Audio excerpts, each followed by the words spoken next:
بسم الله الرحمن الرحيم الحمد لله رب العالمين والصلاة والسلام على سيد الأنبياء والمرسلين أما بعد فأعوذ بالله من الشيطان الرجيم بسم الله الرحمن الرحيم ما يود الذين كفروا من أهل الكتاب ما يود الذين كفروا من أهل الكتاب ولا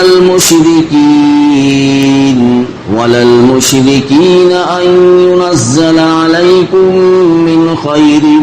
من ربكم والله يختص برحمته من يشاء والله ذو الفضل العظيم۔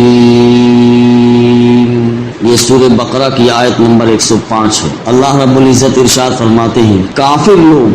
خواہ وہ اہل کتاب میں سے ہوں یا مشرکین میں سے یہ پسند نہیں کرتے کہ تمہارے پروردگار کی طرف سے کوئی بھلائی تم پر نازل ہو، حالانکہ اللہ جس کو چاہتا ہے اپنی رحمت کے لیے مخصوص فرما لیتا ہے اور اللہ فضل عظیم کا مالک۔ اس آیت میں اللہ رب العزت نے یہودیوں کا مسلمانوں کے ساتھ ایک حسد کا تذکرہ کیا ہے، یعنی یہودیوں کا مسلمانوں سے حسد، صرف یہودیوں کا نہیں بلکہ جتنے بھی کافر ہیں، چاہے وہ بت پرست ہوں یعنی مشرکین ہوں، چاہے دہریے ہوں یا اہل کتاب یہود و نصارہ ہوں، وہ سب کے سب ان میں سے کوئی نہیں چاہتا اور یہ بات نہیں پسند کرتا وہ کہ پروردگار کی طرف سے کوئی بھلائی مسلمانوں پر نازل ہو، یعنی کسی خیر و بھلائی یا برکت کی چیز یا نعمت اللہ رب العزت کی طرف سے مسلمانوں پر نازل ہو، یہ لوگ نہیں چاہتے ہیں۔ مشرکین عرب تو حسد کرتے ہیں جہالت کی وجہ سے اور جلن کی وجہ سے۔ وہ لوگ مشرکین جو ہے مکہ کے کہا کرتے تھے کہ بنی ہاشم میں ایک پیغمبر ہے یا بنی ہاشم میں ایک پیغمبر ہوا ہے اور تمام عرب کے ہاتھ جو ہے اس کی طرف بڑھ رہے ہیں، ہم اس کو یعنی تمام عرب لوگوں کے ہاتھ اس کی طرف پھیل رہے ہیں، ہم اس کو ہرگز برداشت نہیں کریں گے، یعنی تسلیم نہیں کرتے ہیں ہم۔ تو اہل کتاب یعنی یہود اگرچہ بعثت رسول صلی اللہ علیہ وسلم سے پہلے یہ کہا کرتے تھے کہ اب آخری نبی جب آئیں گے تو ہم ان پر ایمان لائیں گے اور ان کے ساتھ مل کر یعنی ہم یہ مشرکین کا مقابلہ کریں گے، لیکن ان کا خیال تھا کہ آخری نبی جو ہوگا وہ بنی اسرائیل میں سے ہوگا، کیونکہ حضرت اسحاق علیہ السلام کی اولاد میں نبوت کا سلسلہ برابر چل رہا تھا، لیکن جب اللہ رب العزت نے آخری نبی کو بنی اسماعیل میں سے بھیج دیا تو ان کو یہودیوں کو حسد ہوا کہ غیر قوم میں نبی کیوں ہوا۔ اللہ تعالیٰ فرماتے ہیں کہ اللہ اپنی رحمت سے جس کو چاہتا نوازتا ہے، کیونکہ وہ بڑے فضل والا ہے، یعنی خاندانی وجاہت اور نسلی امتیاز کو فضل الہی میں کیا دخل ہے؟ اللہ تعالیٰ تو قادر مطلق ہے اور حکیم بھی ہے، اس کی حکمت و مشیت میں کسی کو دخل نہیں ہے، جس کو چاہتا ہے وہ اپنی رسالت سے سرفراز فرماتا ہے۔ تو اس آیت کریمہ میں یہ بتلایا جا رہا ہے کہ سوال صرف جو ہے چند الفاظ کے استعمال کا نہیں ہے جو یہود اپنے خوب سے باطن کے اظہار کے لیے کرتے ہیں، بلکہ اصل مسئلہ جو ہے ان کی ذہنیت اور سوچ کا ہے۔ وہ بظاہر مسلمانوں کے پاس آ کر کہتے ہیں، ہمدردی جتاتے ہیں کہ اور یقین دلانے کی کوشش کرتے ہیں کہ انہیں یعنی یہودیوں کو تمہارے دین اور ایمان سے بڑی یعنی نسبت ہے یا بہت فکر ہے ان کو،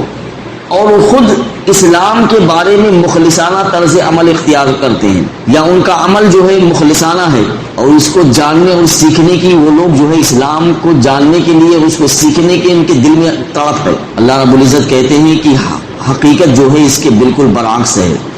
یہودی یعنی اہل کتاب ہو یا مشرکین، یہ کہتے ہیں اللہ رب العزت کہ اس بات کو پسند نہیں کرتے ہیں۔ دیکھیے اہل کتاب یا مشرکین وہ سب کے سب اس درد میں یکساں ہیں کہ ان کو یہ تکلیف ہو رہی ہے کہ اللہ رب العزت نے نبوت و رسالت جیسی رحمت بنی اسماعیل کے گھر میں کیوں بھیج دی، کیوں نازل کر دی۔ تو ان کو یہ حسد یعنی کسی قیمت جو ہے چین نہیں لینے دیتا ہے، صبح شام بے چین رہتے ہیں کہ نبوت تو بنی اسرائیل کا ورثہ تھی، یعنی یہ خاندانی وراثت تھی بنی اسرائیل کی، یہ چلی گئی بنی اسماعیل میں۔ تو ہمیشہ بنی اسرائیل میں چونکہ نبی اٹھائے جاتے رہے ہیں، انہی میں وہی الہی کی رحمت اترتی رہی ہے۔ یہ اچانک کیا ہو گیا کہ آخری نبی جو ہے یہ بنی اسماعیل میں سے آ گئے، اور بنی اسرائیل جس میں نبوت کا سلسلہ چل رہا تھا اچانک ان کو محروم کر دیا گیا۔ اور بنی اسماعیل کو جو ہے اس سے نواز دیا گیا. اور مشرکین تو اس بات پر جو ہے انہیں غصہ ہے، حسد ہے، وہ بالکل کہ قبائل میں ہمیشہ عزت و کرامت میں ایک دوسرے سے آگے بڑھنے کے لیے کوششیں جاری رہتی ہیں. ہر قبیلہ دوسروں سے معزز ہونے کے لیے ایسے ایسے کارنامے انجام دیتا ہے تاکہ اس کا جو ہے نام روشن ہو، جس سے وہ دوسروں کی ہمسری کے قابل ہو سکے، بلکہ ان سے آگے بڑھ جائے. لیکن وہ کہتے تھے کہ نبوت ایک ایسی فضیلت ہے جس کو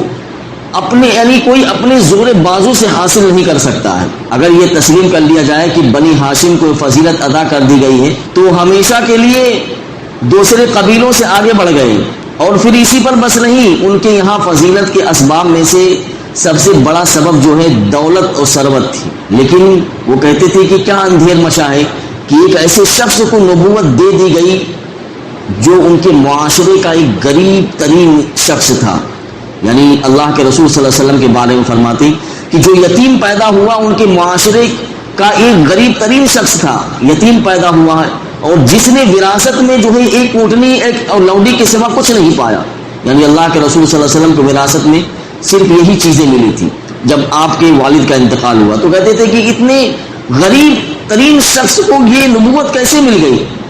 اور جب اس کو نبوت مل گئی تو وہ اس کے سر پر جب نبوت کا تاج سجایا گیا تو کہہ رہی یہ آج دنیا میں بہت احترام کی نظر سے اس کو دیکھا جا رہا ہے. یعنی وہ سب کے لیے صرف اس لیے محترم ہوتا جا رہا ہے کہ اس کے سر پر نبوت کا تاج رکھ دیا گیا ہے. تو یہ دلوں کے وہ زخم ہیں جو اہل کتاب کو نہ تو چین لینے دیتے تھے اور نہ مشرکین مکہ کو. اللہ تعالیٰ جواب میں صرف ایک بات فرماتے ہیں کہ دیکھو نبوت یقیناً اللہ کی رحمت ہے، اور یہ رحمت اللہ کی ملکیت ہے. وہ جسے چاہتا ہے اس رحمت کا حقدار بنا دیتا ہے اور اس فضیلت کے لیے اس کو خاص کر دیتا ہے. تم آخر اس پر اعتراض کرنے والے کون ہوتے ہو؟ بلکہ تمہارا اصل مسئلہ یہ نہیں کہ تمہیں نبوت نہیں ملی، بلکہ اصل مسئلہ یہ ہے کہ یہ محمد صلی اللہ علیہ وسلم کو کیوں مل گئی. تو اللہ بڑے فضل والا ہے، وہ جسے چاہتا ہے اپنے فضل سے نوازتا ہے. مسلمان اس فضل سے نوازے گئے ہیں تو انہیں اس پر اللہ کا شکر ادا کرنے کے ساتھ ساتھ اہل کتاب اور مشرکین کی ذہنیت اور ان کے حسد اور بغض کو بھی سمجھ لینا چاہیے تاکہ وہ اپنے آپ کو اہل کتاب یعنی یہود اور مشرکین کے شر سے محفوظ رکھنے کی کوشش کریں. تو اللہ رب العزت سے دعا کیجیے کہ حق تعالیٰ شانہ کا یہ بڑا احسان ہے ہمارے اوپر کہ اس نے حضور صلی اللہ علیہ وسلم پر